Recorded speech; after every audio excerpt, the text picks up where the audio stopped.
গৃহপ্রবেশ সিরিয়ালের আজকের পর্বে দেখা যাবে আরিয়া আর সাজ মারামারি করে কলেজের ছাদে। তারপর সেখান থেকে আরিয়াকে ধাক্কা দিয়ে ফেলে দেয় সাজ। কেশব দৌড়ে এসে আরিয়ার হাতটা টেনে ধরে। কেশব দেখে যে পেছন থেকে তার মা এসে আরিয়াকে ধরে।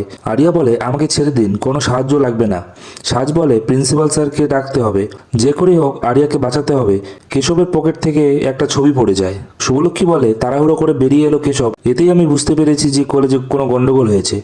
তারপর আরিয়া বলে, আপনারা গোটা গোষ্ঠী সহকারে চলে এসেছেন কলেজে। শুভলক্ষ্মী সাজকে বলে, এসব কি হচ্ছে, এখানে তোমরা পড়াশোনা করতে এসেছো।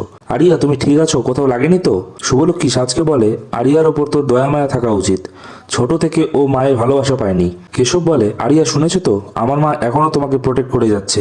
পরবর্তী পর্বটি দেখতে চাইলে অবশ্যই লাইক এবং সাবস্ক্রাইব করুন।